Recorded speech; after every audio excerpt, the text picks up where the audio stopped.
कि बाबा भोलेनाथ जी के नयन अश्रु से जो प्रकट हुआ वो रुद्राक्ष का पौधा है, माता पार्वती के नयन अश्रु से जो प्रकट हुआ वो बेलपत्री का पौधा है, और उमा और महेश,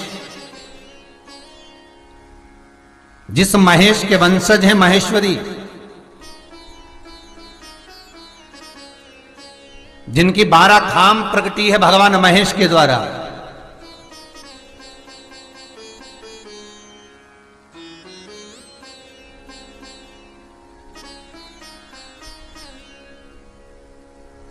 वो महेश और उमा और महेश का जो चरित्र है कि उमा और महेश का जब प्रागट्य हुआ, उमा और महेश जब दोनों आनंद में विभोर होकर जब चलते हैं और दोनों के बैठने से तप मुद्रा से जो पौधा उत्पन्न होता है वो शमी का पौधा है।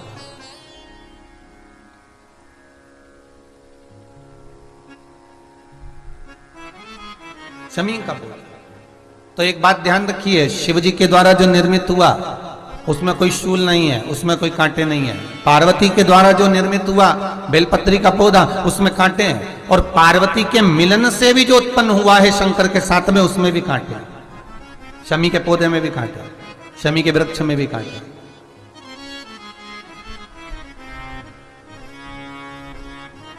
तो पार्वती जी स्कंद पुराण में प्रश्न कर रही हैं भोलेनाथ जी से कि प्रभु मुझे ये बताओ कि आपके द्वारा जो निर्मित हुआ उसमें शूलता नहीं है,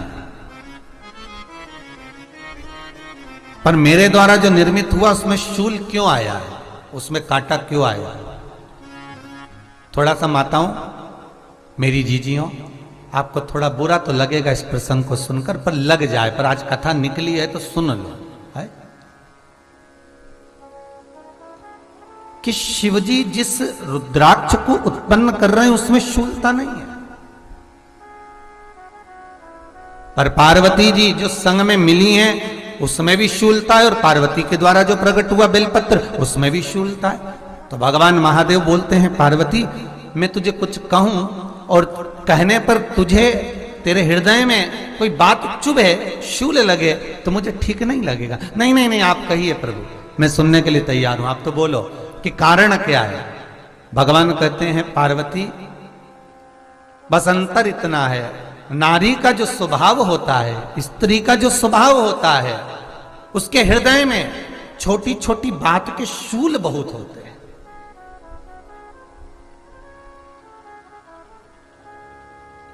जेठानी ने ये कह दिया, देवरानी ने ये कह दिया, तुम्हारी मम्मी ये बोल दी, तुम्हारे पापा ने ये कह दिया, तुम्हारी बहनों ने ये कह दिया, तुम्हारे भाई ने ये कह दिया, तुम्हारे रिश्तेदार ने ये बोल दिया। ये नारी के भीतर ये शूलता रहती है। तो पार्वती जी बोली कि जितना तप आपने करा उतना तप मैंने करा, और जितनी साधना आपने करी उतनी साधना मैंने करी, और जितना आराधना दिल से आपने करी उतनी आराधना दिल से मैंने करी, फिर इसमें शूलता कहां से आ गई? भगवान शिव बोले, बस पार्वती बात इतनी सी है कि जब मैं आराधना करने बैठता हूं तो मेरी दृष्टि में सम्मुख में कुछ नहीं होता। जब मैं आराधना करने बैठता हूं तो मेरी दृष्टि में, मेरे सम्मुख में कुछ नहीं होता कि कौन ने क्या करा है, कौन ने क्या बोला है, कौन क्या कर रहा है, उससे मुझे मतलब नहीं होता, उससे मुझे कोई मतलब नहीं। पर पार्वती जब तू आराधना करने भी बैठती है ना, तो तेरी चित्त वृत्ति में कहीं ना कहीं किसी ना किसी रूप में कोई शूल आ ही जाता है।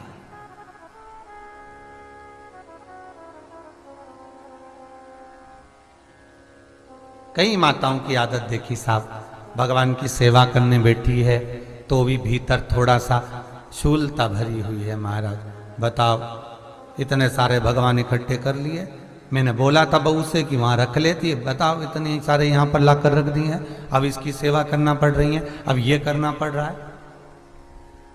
प्रसाद लेने के लिए रसोई घर में गई, भगवान का भोग लगाने के लिए, तो उसमें भी शूलता आ गई। इतने घंटों से मैं सामान ढूंढ रही, फ्रिज में मिल ही नहीं रहा, मैंने रख के गई थी, भगवान जाने कहाँ चले गए। भगवान को वस्त्र पहना रही है तो शूलता है। अलमारी का ड्रॉज खोला, इसमें मैंने सामान रखा था, ना जाने भगवान का श्रृंगार कहाँ चले गया, कौन ने हाथ लगाया, फिर शूलता आ गई। भोजन करने बैठे तो शूलता है, कोई कार्य के लिए जा रहे हो तो शूलता है। अर्थात कहीं ना कहीं नारी के जीवन में शूलता बनी हुई है। और पार्वती, जब तुम भजन करो, तप करो, साधना करो, भक्ति करो, उसमें शूलता नहीं होना चाहिए।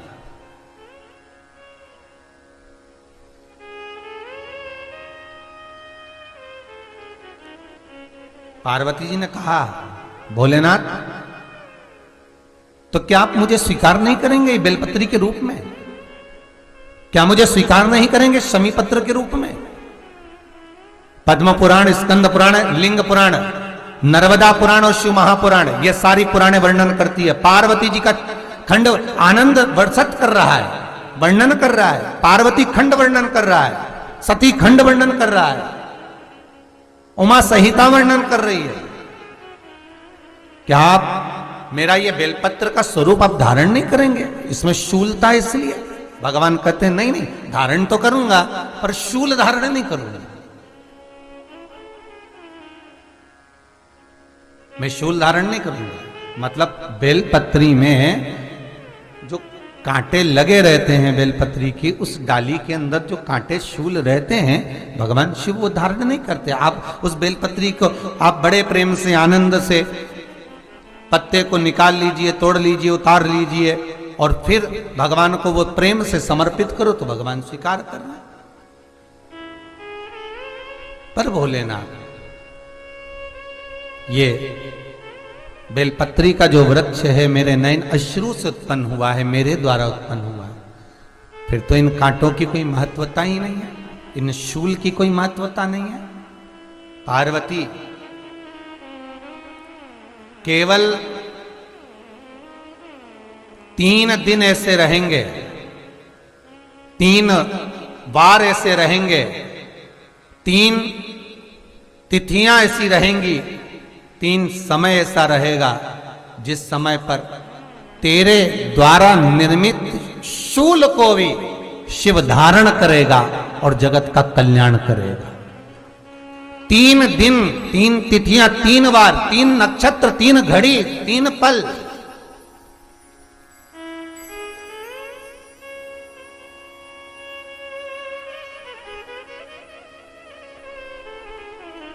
जिसमें बाबा शूल भी धारण करते हैं, और शूल अकेले धारण नहीं करते महाराज। जो धतूरा होता है ना, दर्शन करें धतूरे के, कांटे कांटे सा होता है धतूरा, तो वो धतूरे के साथ में बाबा शूल धारण करते हैं। बेलपत्री के शूल को, ये बहुत बहुत आनंदमय कथा है महाराज जी।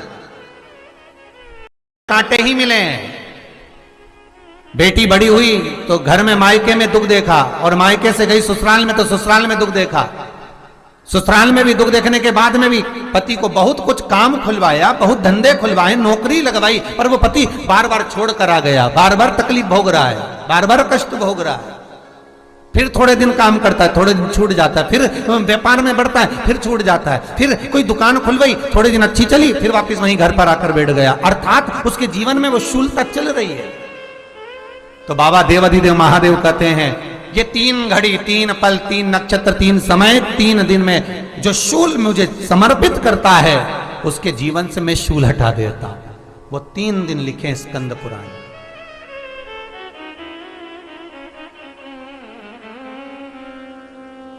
महाराज, बैसाख महीने में जो प्रदोष आती है, बैसाख के महीने में बहुत ध्यान से सुनना भाई, जो अपनी जिंदगी से बहुत तंग आ गए हो, परेशान हो गए हो, कष्टमय जीवन जी रहे हो, बहुत दुखी हो गए हो, उनके लिए ये स्कंद पुराण का चरित्र फिर मिले ना मिले, आप प्रेम से सुन लो भाव से। पहला, बैसाख महीने की प्रदोष, चाहे वो शनिचरी प्रदोष हो, चाहे रविवार की हो, सोमवार की हो, मंगल की हो, बुधवार की हो, गुरुवार की हो, शुक्रवार की हो, शनिवार की हो, कोई भी वार की हो, पर बैसाख महीने की प्रदोष, प्रदोष काल में शाम का समय सूर्य डूब रहा हो, बस डूबा ही हो, और उस समय पर सूर्य के डूबन के तुरंत बाद बाबा को धतूरे के साथ में बेलपत्री ना चढ़ाते हुए बेलपत्री के वृक्ष के 7 कांटे बाबा के शिवलिंग पर समर्पित करे जाते हैं महाराज, अपनी जिंदगी में अड़चनों को हटाने के लिए। फिर आप जिस व्यापार में उतरे, जिस व्यवसाय में उतरे, जिस नौकरी में उतरे, आप दिल से करें, आपको तरक्की मिलेगी। आप हार नहीं सकते, नीचे नहीं आ सकते, उन्नति पर ही चढ़ेंगे। एक वैशाख मास की प्रदोष, दूसरा शिवरात्रि के दिन मध्याह्न का समय, महाराज जो बड़ी शिवरात्रि होती है माघ की, बड़ी शिवरात्रि के अंतर्गत मध्याह्न का समय, दोपहर के ठीक 12 बजे, चाहे फिर वो कोई भी दिन हो, महाराज शिवरात्रि जिस दिन पड़ रही हो,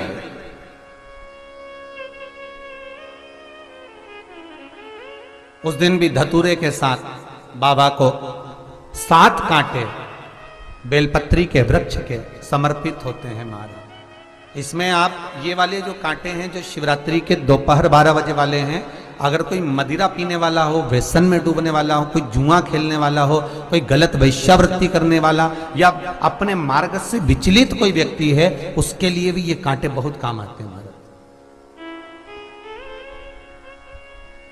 दूसरा, पार्वती तेरे द्वारा तेरे नयन अश्रु से जो प्रगटा हुआ बेल का वृक्ष है, द्वितीय शूल मैं वहां धारण करता हूं, तृतीय शूल, तीसरा शूल जो वर्णन करा गया महाराज, भगवान श्रावण के महीने में जो भी दूसरा सोमवार पड़े, जो भी पड़े, श्रावण के महीने का दूसरा सोमवार, आप सबको पहले भी श्रावण के महीने में जो कथा कही उसका व्याख्यान वर्णन करा कि श्रावण का महीने का महत्व क्या है। ऑनलाइन कथा में आप लोग सुन चुके हैं, लाइव कथा में श्रावण का पूरा महत्व बताया था कि श्रावण के महीने में शंकर भगवान को पूरा लेखा जोखा का भार प्रदान किया गया था। दूसरा सोमवार, श्रावण के महीने का जो दूसरा सोमवार होता है, उस दूसरे सोमवार में रात्रि के समय पर, अर्थात शास्त्र अब घड़ी और पल का स्मरण करेंगे तो रात्रि के बजेंगे 10 से 12 बजे, मारे 10 से 12 के बीच में धतूरे के साथ बाबा को शूल समर्पित होता है महाराज। ये भी हमारी बाधाओं को, हमारी तकलीफों को, व्यापार व्यवसाय के लिए, नौकरी सर्विस के लिए, बहुत सारे एग्जाम में आप बैठ लिए, गवर्नमेंट एग्जाम के लिए बैठ लिए, नहीं हो रहा, ये 3 बार मेरे शंकर को बेलपत्री के वृक्ष के शूल समर्पित होते हैं, उसका आनंद पाना और उससे अपने को सुख प्राप्त करना। पार्वती प्रसन्न हो जाती है, बाबा भोलेनाथ के चरणों में कहती है, बाबा आपने कहा कि मेरे भीतर जिस समय आपने तप करा तो आपसे रुद्राक्ष का पौधा उत्पन्न हुआ, और मेरे तप करने से ये बेलपत्री का जो पौधा उत्पन्न हुआ, इसके शूल का सुख पाया है।